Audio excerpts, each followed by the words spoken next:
Hello everyone, I'm Noxious Asp. One of the questions I see the most regarding Horizon Forbidden West is, what is elemental damage and what does it mean? Well, I made this video to answer just that. Let's start with the basics. There are 6 different types of elemental damage in Horizon Forbidden West: fire, frost, shock, acid, purge water, and plasma.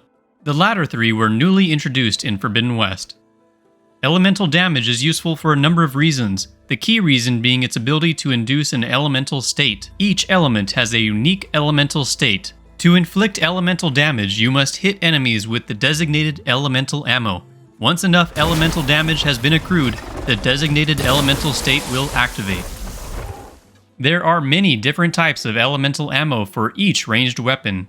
There are even advanced versions of some elemental ammo that inflict a greater amount of elemental damage and therefore activate the designated elemental state quicker. Elemental ammo can only be used with weapons designed to use them. We'll use this Wildfire Hunter Bow as an example. As you can see, this weapon can only utilize fire, advanced fire, and advanced acid ammo. You'll notice 2 numbers next to the ammo types. The top number indicates the direct elemental damage inflicted per hit, and the bottom number indicates the amount a successful hit will build up the designated elemental state. The higher the number, the faster the elemental state will be activated. Certain weapon coils increase elemental damage, and some can even cause a chance to immediately inflict an elemental state with each hit. For our purposes, I'll demonstrate equipping this fire and acid weapon coil to the Wildfire Hunter Bow. As you can see, it increases the fire and acid damage inflicted and will also decrease the number of hits it will take to activate the elemental state. Another way to augment your elemental damage output is by using the Elemental Fury Valor Surge, part of the Trapper skill tree. When fully upgraded, this Valor Surge will increase the rate of elemental buildup by 200%, increase the duration of the elemental state by 100%, and increase your own elemental damage resistance by 40%. Let's see the difference this makes. Without the Valor Surge, it takes 8 hits with frost arrows to inflict the brittle state on this slaughter spine.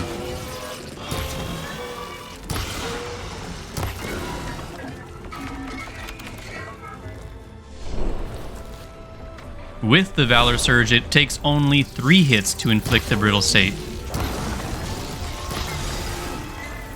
Speaking of resistances, different outfits have different elemental resistances and weaknesses. This is important because just as we can cause elemental damage and states to our enemies, they can also inflict them on us. I'll use my favorite outfit, the Tanakh the Recon, as an example. As you can see, this outfit affords us great frost resistance and good shock and plasma resistance. However, it does not afford any acid resistance and actually makes us slightly more susceptible to fire and purge water damage. As with weapon coils, some outfit coils can improve an outfit's elemental resistances. By using this coil, we improve all of our elemental resistances. Be aware that different machines also have their own unique elemental weaknesses and strengths. For example, the Slaughter Spine has weaknesses versus frost and purge water damage. What does that mean for you? That means that frost and purge water ammo will do more damage to the Slaughter Spine and will cause their elemental state to build up more rapidly. The Slaughter Spine does, however, have strengths versus fire, shock, acid, and plasma damage. This means that when using those elemental ammo types, you will deal less damage and it will be very difficult to build up their designated elemental states. Let's look at an example of this. With the Lancehorn, which is weak to fire, it only takes 2 hits with fire arrows to induce the burning state. However, with the Fire Bristleback, which is resistant to fire, it takes 11.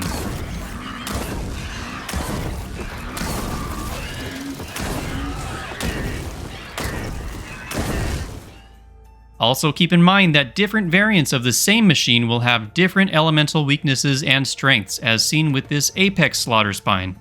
While you can induce the elemental states by simply landing successful hits with elemental ammo, there is a much easier way: the Elemental Canisters. By shooting elemental canisters with arrows or bolts of the same element, you will cause it to detonate and inflict the elemental state to the machine, as well as inflict elemental damage in a wide area. This can only be done with precision ranged weapons such as hunter bows, warrior bows, and sharp shot bows. Here you can see examples of Blaze, aka fire canisters, Chill Water, aka frost canisters, Sparkers, aka shock canisters, Metal Bite, aka acid canisters, Purge Water canisters, and Glow Blast, aka plasma canisters. Now let's take a look at each element in detail, starting with fire. Building up fire, elemental damage will cause the burning state. When an enemy is engulfed in the burning state, they will take damage over time.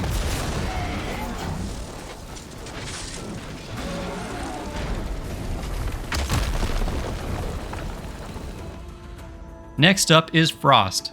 Building up frost elemental damage will cause the brittle state. When in the brittle state, enemies will be more vulnerable to impact damage. To demonstrate, we will first attack this Tide Ripper normally. A direct hit to the tidal disc causes 117 damage. Now let's see the difference the brittle state makes. A direct hit to the tidal disc now deals 210 damage, an 80% increase in damage. Next up is shock. Building up shock elemental damage will cause the shocked state. When in the shocked state, enemies will be stunned and unable to move.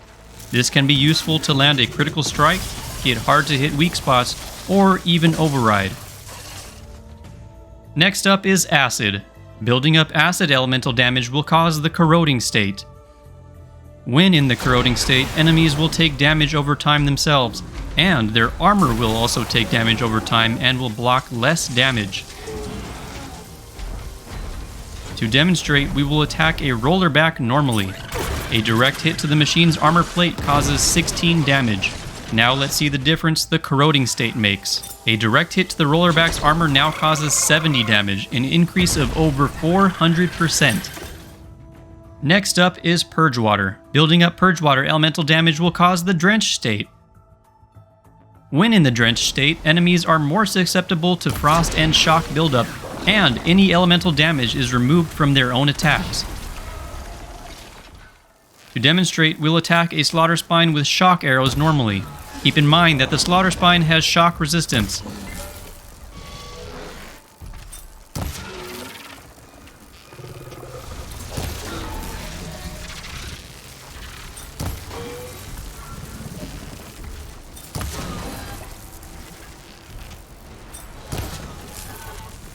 It takes 8 advanced shock arrows to induce the shock state.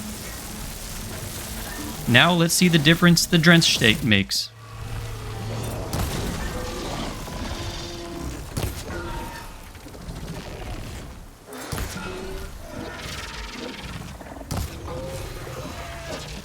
While in the Drench state, it now only takes 6 advanced shock arrows to induce the shock state.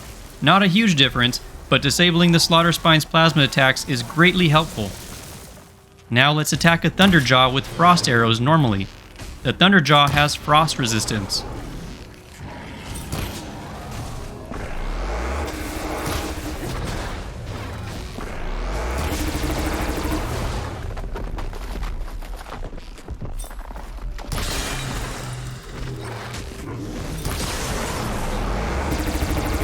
It takes 7 advanced frost arrows to induce the brittle state.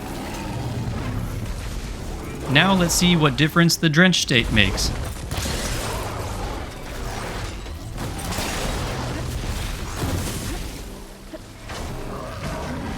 It now only takes 4 advanced frost arrows.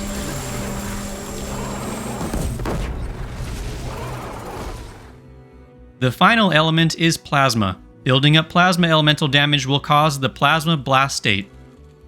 While in the plasma blast state, dealing impact damage will build up a blast of plasma as indicated by the bar on the side of the elemental symbol. The fuller it is, the more powerful the resulting plasma blast will be when the state subsides.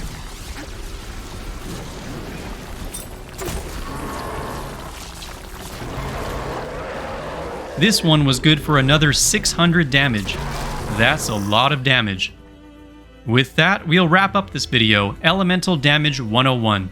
Now you'll be able to make the most of your elemental ammo, and you'll be better prepared to take on the deadly machines found in the Forbidden West. I hope you were able to learn something new. If you did, let me know in the comments below. If you enjoyed the video, click the like button and subscribe to my channel for more Horizon Forbidden West content, including my Machine Spotlight series. As always, I'm Noxious Asp. Thanks for watching.